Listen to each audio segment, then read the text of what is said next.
And you could kind of feel the air getting a little thinner because Shaq said that. Yeah. And then Shaq brings it back around. So he's like, he's like, don't worry about me. He's like, you can say anything you want. Like, I got tough skin.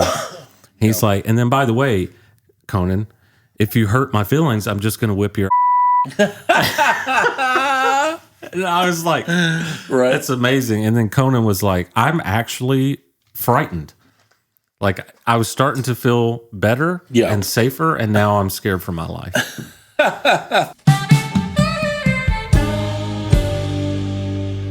Welcome to the Twerk Ethic Show. I'm JT. I'm Cooley. And we're a comedy podcast and YouTube channel. Yeah, you can find us on Spotify, Apple Pie Podcast. Apple Pie. And you TikTok. We're on the gram. That's right. Instagram. Yep. And we're on YouTube. And YouTube. So, dude, you were telling me earlier that, and I watched it too, but you're telling me you've been following Conan's last week for his show on TBS. Yep. Do you want to talk about that a little bit? No. Okay. Bye, guys. No. The TBS thing has been on for 11 years. And, of course, 10 if you don't count the pandemic. But Conan was the best thing to happen to TBS since the Braves. Right? I agree.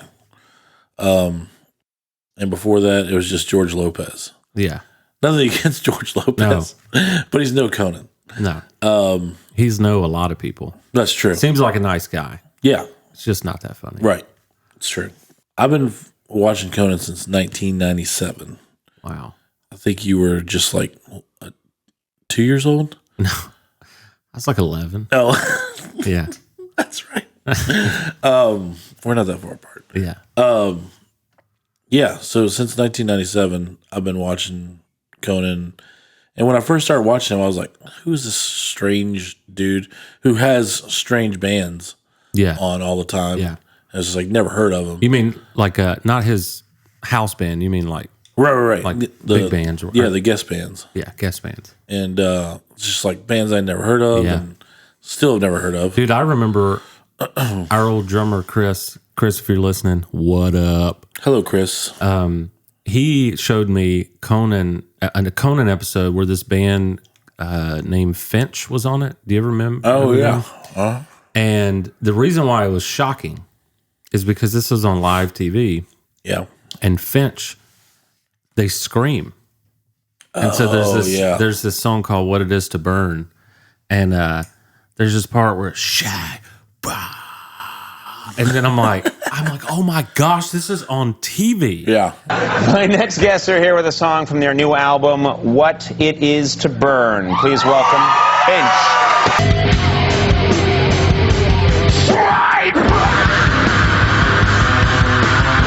And I remember that's when I was like, man, Conan's show is like really cool. Yeah. Like he could do pretty much anything he wanted to. Because if he got on Jay Leno's lame show and Finch was out there, Jay Leno probably would have interrupted him and been like, boys, you need to leave. Yeah. You know? It's just not a taste. we don't like it very much, and we just kicked him off the show.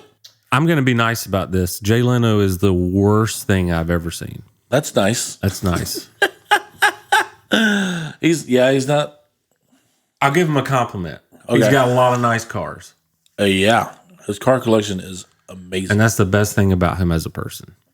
True. I better stop. I'm sure he's a nice guy, though. Yeah, he seems like a nice guy for a jerk.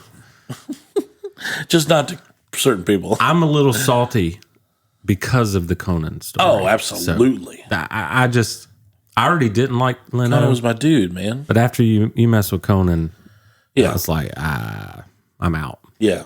And for the most part, Conan took the high road. He sure did. And was very professional about it. And he did have his inside, jokes where he just right to the kisser. Yeah, that's him. But, nothing was like, offensive in the long run or anything like that. So right. It was just short little jabs. That's it. But I have been a Conan fan for a long time. Sure. And, who calls him Conan? Shaq. Shaq, that's right. Yeah. Conan. And he does it every amazing. time. Yeah. Yep. Then nobody corrects him. No, because he is Shaq. Yeah. He will kill you. Which and eat you. I listen, and I think you do too. I listen to the Conan podcast. Yeah. I can tell you right now, if you guys are listening to this podcast and you're liking it, I guarantee you're going to like Conan's podcast. Yep. And it's called Conan O'Brien Needs a Friend. So good. And I was listening to that Shaq episode on Yeah. there, and it's amazing because Conan like starts to talk about some racism issues. Yeah. But, as we do, we're like, how do I walk lightly here? How do I be careful? Blah, blah, blah. He's trying to be as respectful as he can. Yeah. And he says, Shaq, if I say anything that's offensive, I'm really sorry, blah, blah, blah, blah. And Shaq's like, oh man, don't worry about me. He's like, I grew up in Texas. I grew up in South Georgia. Like, I got tough skin, blah, blah, blah, blah. And you could kind of feel the air getting a little thinner because Shaq said that. Yeah. And then Shaq brings it back around. So he's like, he's like, don't worry about me. He's like, you can say anything you want. Like, I got tough skin. He's like, and then by the way, Conan, if you hurt my feelings, I'm just going to whip your And I was like, Right. that's amazing. And then Conan was like, I'm actually frightened. Like, I was starting to feel better and safer, and now I'm scared for my life. But that whole episode, he called him Conan. Conan, yeah. So funny. And so, like, this past week, he had his last week of shows. Actually ended last night. Right. And said very nice things about his staff. And Conan's like one of the sweetest dudes ever. Just like, and he just took time to like, and the episode was an hour and 15 minutes. And he took those last 15 minutes to thank his staff. Yeah, I think that last 15 is what I watched on YouTube. Yeah. Yeah. And did you watch the whole episode? No, not yet. Okay, I want to watch what Jack Black Yeah, did. for sure. Yeah. So.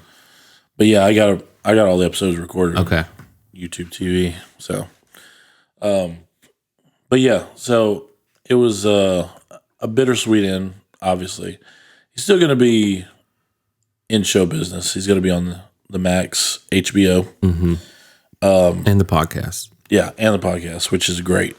The late night thing. He's done it for years. That's how I know him. He's been doing it since 1993. And It's the end of an era. yeah, end of an era. It's like Fresh Prince or Friends. Yeah, Like when they're like looking back at the empty house. yeah, for sure. That's kind of what it felt like last Yeah, night. absolutely. And so it was like, so I just wanted to say, if Conan ever watches this, Yeah. ever, props to you. It's been a fun ride since 1997. I know you're not going to be out of the limelight for certain, but like just an end of an era, and it was a cool way the way you ended it. And but yeah, it's since 1997. It's been a long time, and it's been really, really cool. Yeah. So Yeah. and he's the man. He's the man.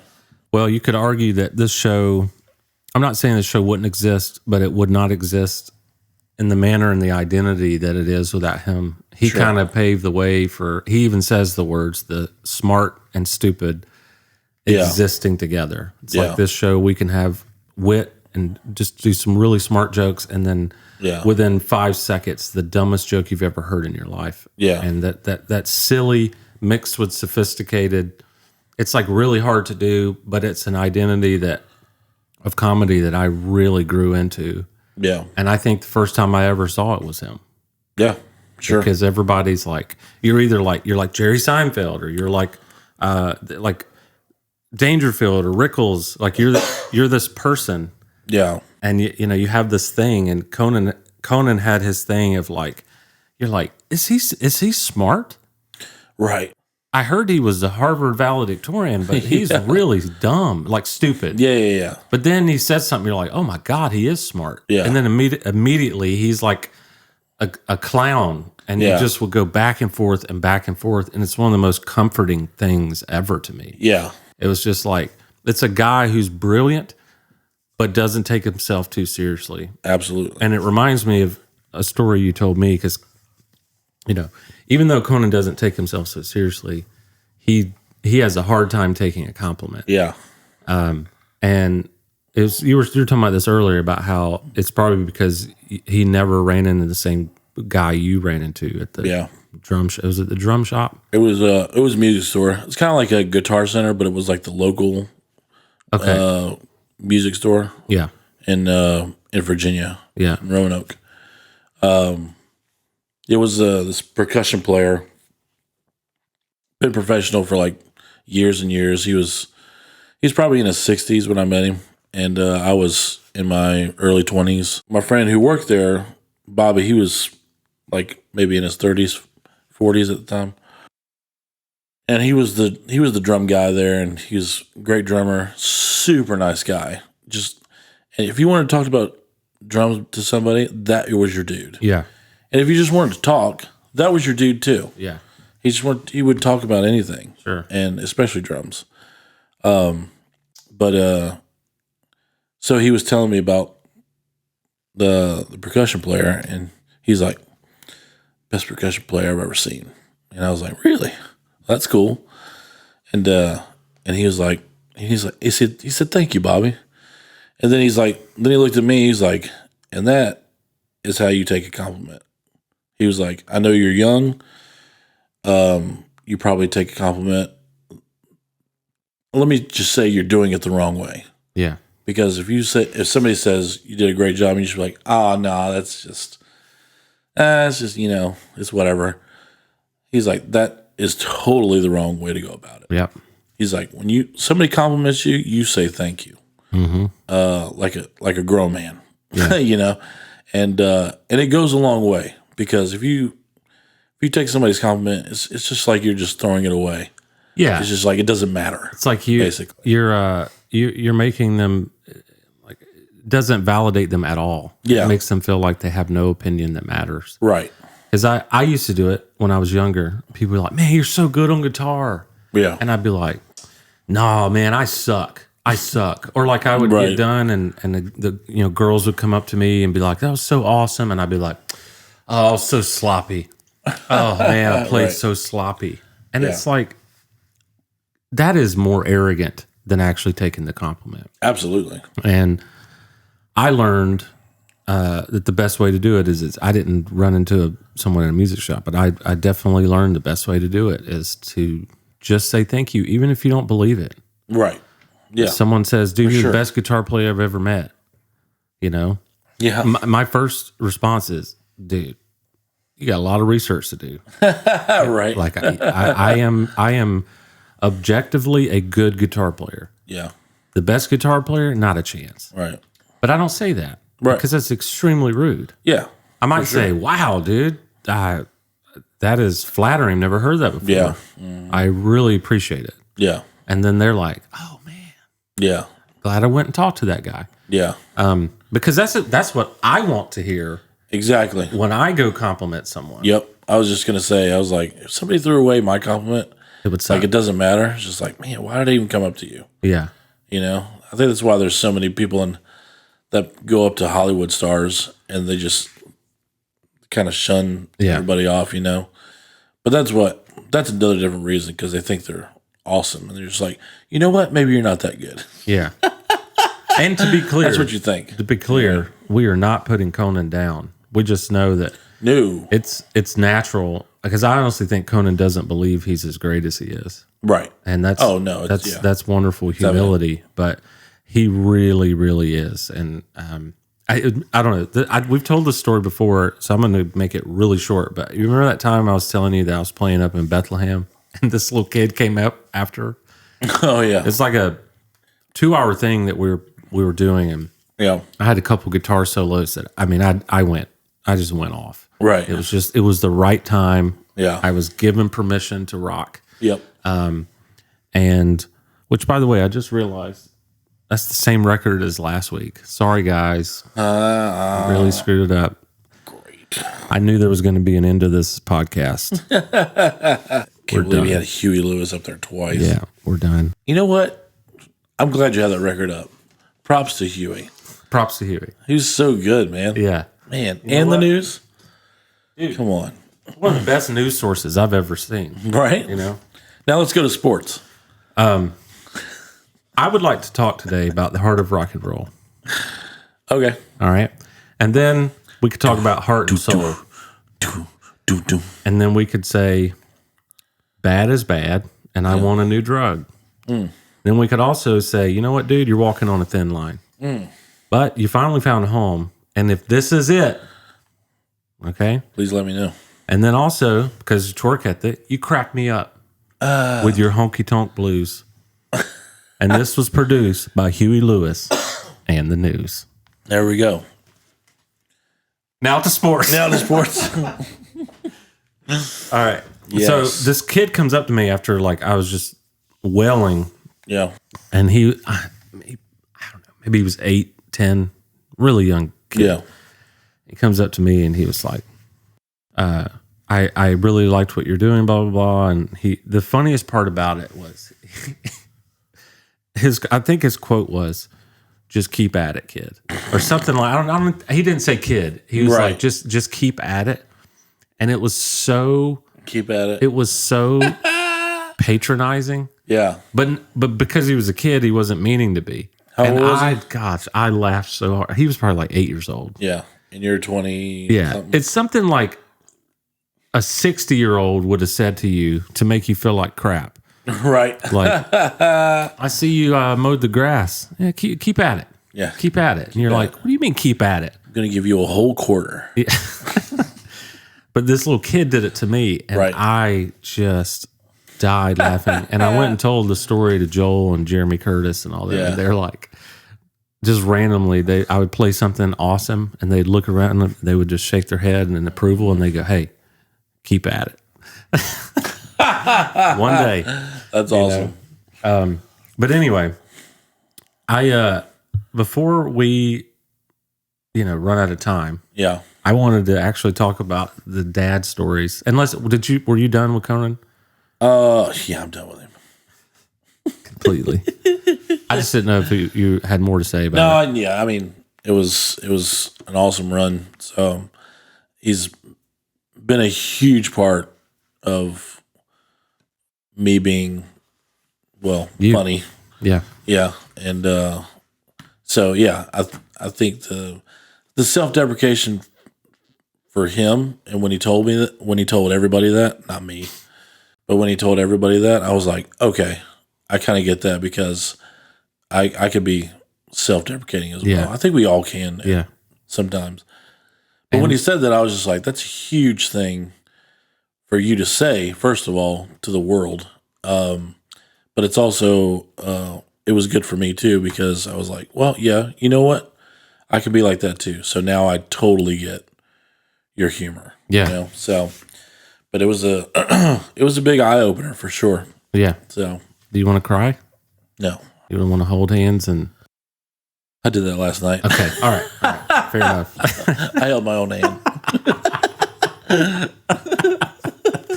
Oh, well, I wanted to tell go up front with me? the story of my dad's funny story and your dad's funny story. Okay. I'm going to start with mine because this is how it naturally happened. I told you my dad's story, and then you responded with your dad's story, which both of them are just amazing. Okay. So we were talking about how funny our dads can be, but not only that, we were talking about how our dads were really, really good at talking to strangers. Sure. And our generation's Very extroverted. Yeah, our generation's just not. I mean, you could argue we probably have better, closer relationships. This generation's pretty good at that. Yeah. But talking to strangers is something that, like, even my generation and your generation got worse at. Right. Like, sometimes I'm like, I don't know that guy. I'll wave at him, Yeah. but I don't really need to go. Well, talk growing to him. up, what were we taught? We were taught not to talk to strangers. That's some logic. And then my dad has never met a stranger in his life. Yeah, and still does it. I never even thought about that. Yeah. But we were talking about how good they are at it. Seed was planted. And I remember we went to Memphis, and we went to the Kroger there, and we went in Kroger. We came out, and there was this big guy. I mean, huge. He was probably 6.5 feet tall, maybe 7 feet tall, and just jacked. Yeah. Just big, jacked guy. And he was a black man, and he's so intimidating. Like, you just have to see the guy. Right. He's like really scary. Yeah. And he was sitting out there almost like a bouncer with his hands crossed. Yeah. And so my dad just goes up to him. And, my dad is my height. Yeah. Not muscular. Right. And he's just he just goes up to him and hits him on the shoulder. He goes, "Hey man, you keep eating your Wheaties, you keep working out." And then he flexes his muscle. He said, "One day you're gonna be like me." And that guy busted out laughing. He just couldn't believe it. But I'm like, man, my dad is a master at this. Right.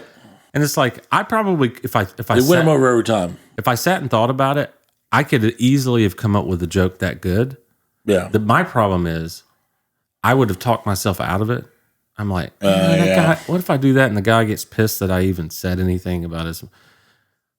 But they don't do that. Nope. They don't do that. They don't think about the repercussions. They're just like, whatever. It's like one of the best comedy moments I've seen in my life. Yeah. And it was my own dad. Right. It was amazing. But I told you this story. Yeah. And then you told me a story about your dad. Yeah. And I lost it. And it was basically like the same type of thing. Yeah. Big dude, ripped. And my dad I'm built like my dad, but he's like a couple inches shorter than me. So he just walks up to him. He's like, "Hey man, I used to look like you." Then one day I sneezed and it all fell out here.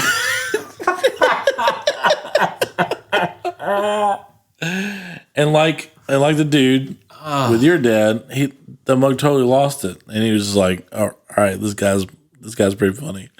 Gosh. And he just came up to me with all of this. I think it's just like the sneeze, man. Yeah. Gosh. Well, it's like the reaction of the guy and both the dudes. Yeah. Just like, this dude just came up to me, and it's like, and they don't see that. Yeah. Every day. No. They don't see that. They hardly ever see that. Yeah. It's just like, because they're so intimidating. Nobody wants to come up to them. Sure. And just be like, and talk about them and their physique. Yeah. And our dads just do it. And they're just like, but I got a joke on the back end of it. You watch this. And you know what? Let's end here. I'll tell you why. Because this is exactly what our show's about. It's about a healthy perspective. As we've talked about sometimes, life just like I do and you do, we recognize it can be very serious and very boring. Sure. But with the right perspective and with a positive attitude, like you can really enjoy life. Yeah. You have to try. Yeah. But like I think we learned this from our dads, right? Sure. They're very, very everything's going to be okay and very positive, funny guys. And in that moment, it was a otherwise serious, dull. Here's another day in life. I'm just standing outside of Kroger. Yeah. My dad goes up to this guy, makes his day, makes my dad's day, makes my mom's day because she was there, and makes my day. And now I'm still talking about it. Yeah. And so, with this show, we just want to make you laugh and encourage you. Absolutely. Stay positive. Yeah. And that's what we're building is a community of people who have a healthy perspective on life. Exactly. And this is going to grow into a dictatorship, and we're just going to take over the world. A dictatorship. A positive dictatorship. Positive dictatorship, yes. You will have a good day. So take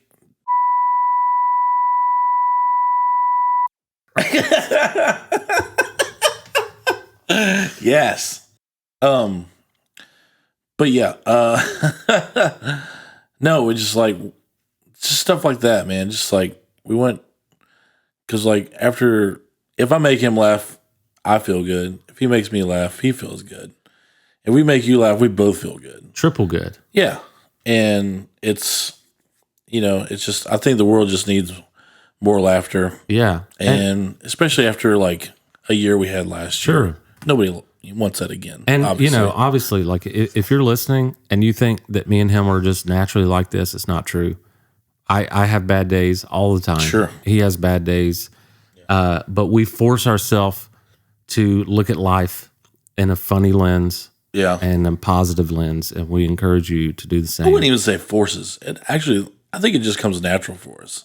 Well, not for me. No? No, I have to force myself not to be funny. You hide it pretty well, though. I don't necessarily force myself to be funny. That's natural. Right. But I do have to force myself to be positive. Yeah, That's what I mean. Sure. And it takes work, but man, if it's so worth it. Yeah, Because life is beautiful. You just have to see it that way. It's a perspective. For sure. You have to have twerk ethic. You do. That's the name of these podcasts. But with that, man, Bye, everybody. bye, everybody. I'm glad that we're talking more about, what the show's about.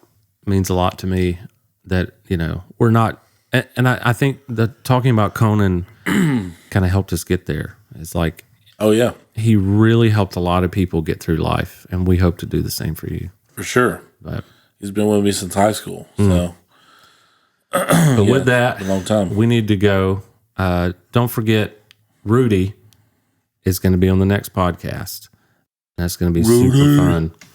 And Rudy, Rudy, Rudy, Rudy, Rudy, Rudy, Rudy, Rudy.